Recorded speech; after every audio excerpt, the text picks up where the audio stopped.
Hey guys, what is going on? Matt Smith here. Thanks so much as always for watching the channel. Make sure you like and subscribe before we get started. Kansas and Colorado tomorrow. Massive, massive game, especially with all these implications on the line. Just wanted to jump on and kind of give some thoughts of after a week of, doing a bunch of shows and talking to a lot of people about this game, as certainly Colorado is right on the forefront of the college football conversation.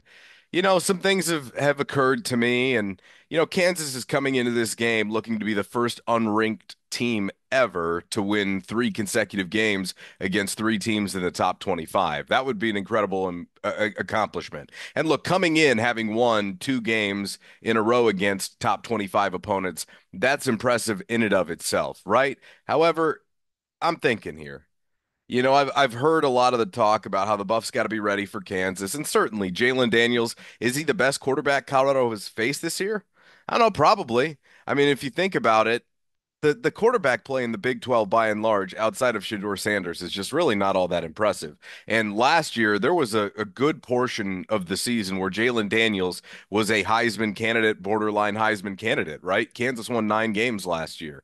So I think that is certainly something that Colorado will have to deal with, but it's not like it's something that I think the Buffs are worried about or scared about or anything like that. This is a Colorado defense that is, loaded for bear right now, and they're playing their best football of the season at the moment. And look, I mean, the only thing that I think, they've got to definitely be aware of, and they're aware of this, is his ability to move around the pocket and create plays with his feet. Because in man coverage, one thing that you can forget about is the quarterback. So I do expect a little bit more spy game. Even Coach Prime talked about that on the coaches show the other day, just to make sure you don't get gashed for big gains, especially if you've got great defense buttoned up. You just don't want to let him kind of leak out and get loose. That would be the last thing that this Buffs team needs, especially because this defense has done a really good job by and large getting other teams off the field on third down. Now, look, Luke Grimm is a really good player that Kansas has, and I think he could present a challenge because his size and strength. However, Colorado's got plenty of weapons to be able to deal with that. And the other part of this is that I just we have yet to see a group of skill positions really threaten this Colorado team, especially along the perimeter. I don't believe Kansas is going to be the team to do it. They have faced better groups than this one, at least in my opinion. So that's part of it. The running game kind of goes the same. They've seen good rushing attacks all year. The one thing the Big 12 does have are some teams now that can run the football. And outside of DJ Giddens, and they've given up some big numbers, but they're playing their best all season long, right at the moment in time. And I think when you talk about this rushing defense that, for the most part, really just limited Utah to almost nothing last week for a team that is one of the better running teams in the Big 12. It is a badge of honor to go, no, we have been very stout here lately. And even dating back to Texas Tech, Taj Brooks had the bulk of his, production in the second half. So the running game with Neal and Highshaw, sure, they're good backs. I got respect for them. It's nothing that Colorado hasn't seen. Neither one of those guys are better than DJ Giddens. And you have to remember here, this is the main theme for me. When walking into that stadium, there's one alpha, and that's Colorado. It's not Kansas. It's not Jalen Daniels. Okay, they've had a nice couple of weeks and they're playing better football, and Colorado has respect for them, but they are not the alpha in this matchup. Vegas has it as a 2.5 point line. I'm not sure why. I know that they think it's going to be a little bit closer because Kansas is playing good football right now, and maybe it turns out to be. But Colorado has shown more than enough to have a little bit more respect than that. And when it comes to packing it up and taking it on the road right now, the band is playing their best when they're not at home, if that makes sense. They're playing really good football on the road, really good football. And, Coach Prime talks about they love to be booed and naysayed and hated on. They do.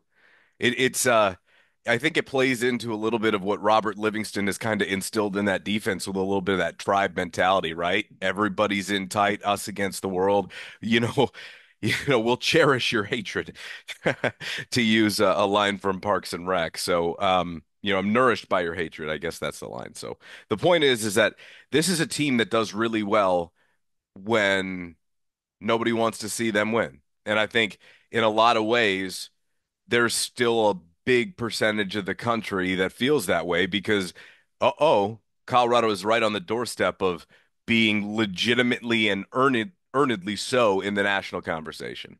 And not that they're not already, but when we talk about the college football playoff, that's a different level of discussion. And the Buffs are just right there on the doorstep of having a chance to be in that mix. So you've got to take care of business. And I just wanted to put out there so everybody remembers there is one alpha here. It's Colorado. Make no mistake about it. Kansas is much more worried about what the Buffs have. The Buffs aren't really paying attention to what Kansas has. I mean, sure, they're aware, but they're focusing on what they have. Because if Colorado plays up to their capabilities, 2.5 is going to look funny at the end of the day. That's the truth. Because the Buffs are that good of a football team. Now you just have one more test to pass. And it's not like it's going to be some crazy hostile environment. It's not. I mean, out here in Kansas, it's you're in an NFL stadium. It's not going to be like it's been at in Lubbock or in Lincoln. It's just not going to have that vibe to it. It's going to be a little bit different. And I'll tell you what, a great opportunity for everybody, as it is every single week, being that you're on national television in the national spotlight at Colorado. But I'm sure there's going to be tons of scouts because of the facilities there to accommodate a lot of, NFL personnel. And you're playing in Kansas City's building. So that's an instant audition for everybody in Kansas City's front office and their brass. And who doesn't want to make a good impression on that staff? So, I got a lot of kind of feelings about where the program is at right now, but at the moment in time, based upon a lot of the conversation, and I understand having a requisite amount of respect for what this Jayhawks team brings to the table, and I do as well. But make no mistake about who sets the table in the Big 12. It's Colorado at the moment in time. It is. And they have earned that right. And tomorrow, offensively, I believe it's important to get back to doing kind of what really helped turn their season around in large part, which is running the football. We saw it start against CSU, a renewed commitment to it. And then I would say, continuing through the Cincinnati game, they did a really good job of making sure that was a commitment of theirs. Outside of the Kansas State game, where they could not run the football whatsoever, it was a program low. A program low. It's never a worse single game for running the football than that Kansas State game was. Okay. They lost that game, but they should have won it. The point is that when they are able to establish a ground game, and we've been talking about this all year, if you hit 120 yards on the ground, I don't think they're going to lose another game, and I mean on their way to a national championship. Because if Colorado hits 120, and that's been, if you've been paying attention, that's been my barometer of success offensively all year. That means A, Shedeur's not getting sacked, and B, well, how many yards does Shedeur have? Because if they hit 120 on the ground, what's he doing through the air? Because we know they're not slowing him down like that. So that is going to be extremely important coming down the stretch. They don't have to be a grind them out team. But the fact is, if you want to win late in the year and you want to win in the postseason, you have to be balanced, especially when the competition level goes up, because eventually, folks, they are going to meet legitimate top 20, top 15, top 10, top 5 teams, and you're going to be able to need to go to everything. Isaiah Gustive, it's gonna be great to see Micah Welch back out there this week. We'll see if Harge gets involved. I don't mind mixing him into the game at all. I thought he did a really nice job in the spring game. I know it's not what he's natural at, but he's got a little bit of wiggle to him and some bursts that I think could help them kind of as a bit of a change of pace every now and again. So I wonder if he doesn't get mixed into the game plan. And, I think moving forward tomorrow, again, it starts with, okay, we're going to establish the fact that we're going to stay committed to it, but it's going to be born out of what we do well. And instead of, the whole first quarter trying to take shots downfield, pepper those in, set them up, but it's got to be tight bunch, quick game and go.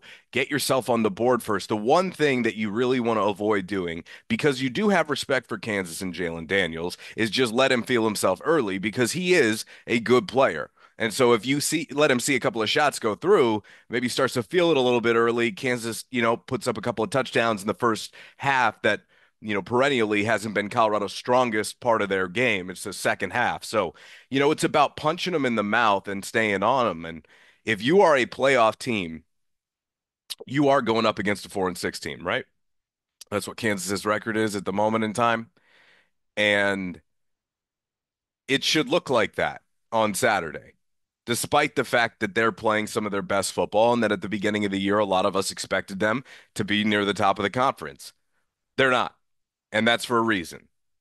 And I would expect if Colorado is the team that I believe they are, that it'll look like that after the game tomorrow. And it doesn't mean that it won't be a close game, but you'll be able to tell who the better team is. And Colorado has to come out. And when we talk about playing mistake-free football, that is the one element that they do have to clean up here moving towards the playoffs. Because even last week, they put up 49. It was impressive. Offense scores 42, but there was some choppy areas, and they've all admitted as such, and they know as much. And if you want to win in the postseason, that stuff has got to be tight.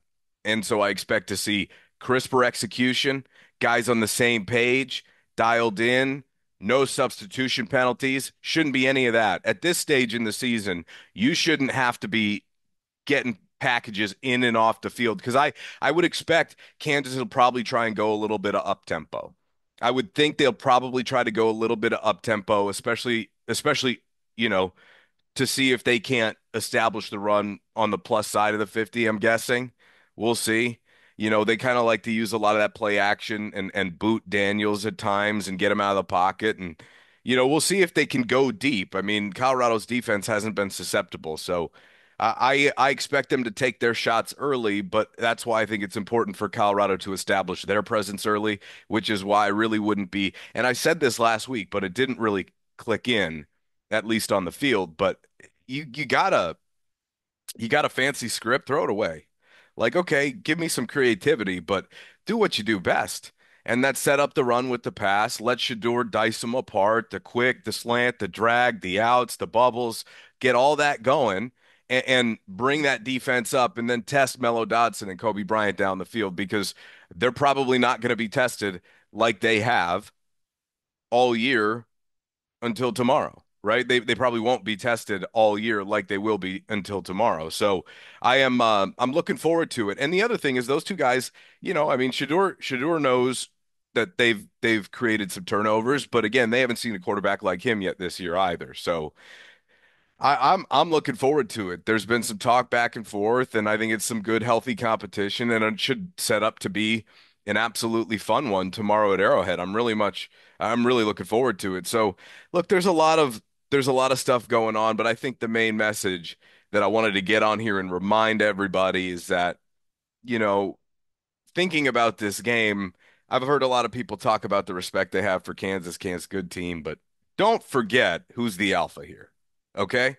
You've got the number one and the number two pick in the draft, most likely. You've got the Heisman and a guy who should be a Heisman finalist in Shedeur. You could probably give it to both of them. I honestly don't mind Skip Bayless's idea of the co-Heisman. It'll never happen, but if Travis wins it, I think we all know what part Shedeur had to play in it, and that's a large role.